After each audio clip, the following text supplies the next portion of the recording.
الرحمن الرحيم نيابة عن الشعب. زیاتر لە 10 ساڵە نووسراوی پارێزگابوونی هەڵەبجە ئاراستەی دەسەڵاتی عێراق کراوە و تا ئێستاش ئەو پرسە یەکلایی نەکراوەتەوە. بابەتەکە چەند پەیوەندی بەلایەنی یاساییەوە هەیە، ئەوەندەیش پەیوەندی بەلایەنە سیاسیەکەوە هەیە.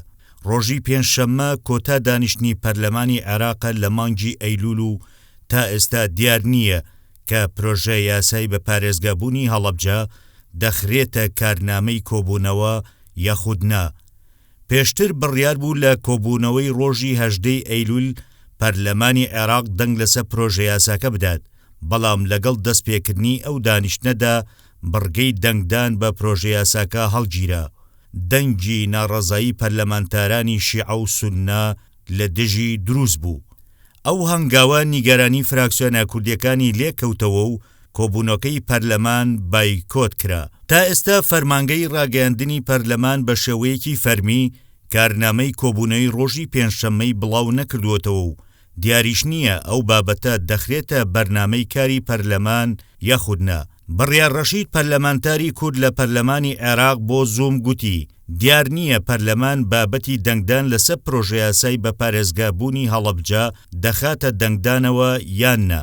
هەروەها ئاماژەی بەوە کرد ئێمە لە هەوڵی خۆمان بەردەوام دەبین لەگەڵ پەرلەمانتارانی تریش لەسەر خەتین بە تایبەتی پەرلەمانتارانی شیعە، چونکە ئەگەر ڕەزامەندی ئەوانمان هەبێت بە دڵنیاییەوە پرۆژە یاساکە تێدەپەڕێت. پرۆژە یاسایی بە پارێزگابوونی هەڵەبجە ڕۆژی 19 ئازاری 2023 لە ئەنجومەنی وەزیرانی عێراقەوە پەسەند کراوە، دواتر ڕەوانەی پەرلەمانی عێراق کرا بۆ ئەوەی پەسەند بکرێت. لە ئێستادا پرۆژەکە خوێندنەوەی یەکەم و دووەمی بۆ کراوە.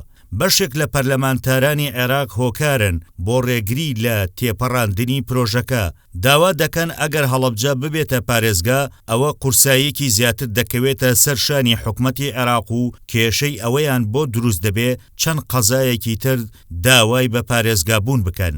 لەو بارەیەوە جاسم موسەوی پەرلەمانتاری عێراق بۆ زووم گوتی ئەم کارە حکومەت تووشی ئیحراجی دەکات، چونکە دەبێت جارێکی تر پارە و خەرجی بۆ پارێزگایەکی نوێ دابین بکات. ئەمەش قورسایی دارایی لەسەر حکومەت زیاد دەکات. ئەگەر بە پارێزگابوونی هەڵەبجە دەنگی پێویست بێنێت و پەسەند بکرێت دەبێتە بچووکترین پارێزگا لە عێراق و هەرێمی کوردستانیش کە ژمارەی دانیشتوانەکەی نزیکەی 135,000 کەسە و ڕووبەرەکەی 1599 کیلۆمەتر چوارگۆشەیە. هەڵەبجە لە ڕۆژی 13 ئازاری 2013 لەلایەن حکومەتی هەرێمی کوردستانەوە بە فەرمی کرایە چوارەمین پارێزگای هەرێم کە پێشتر ڕۆژی 24 کانونی دووەمی 2013 نێچیروان بارزانی سەرۆک وەزیرانی ئەو کاتی هەرێمی کوردستان ناوەڕۆکی پرۆژە یاسایی بە پارێزگابوونی هەڵەبجە بە نووسراوی ژمارە 12034 ئاراستەی نوری مالیکی سەرۆک وەزیرانی ئەو کاتی عێراقی کردبوو. بەڵام ناکۆکی نێوماڵی شیعەکان و سوننەکان لەلایەک و هەولێر و بەغداش لەلایەکی دیکە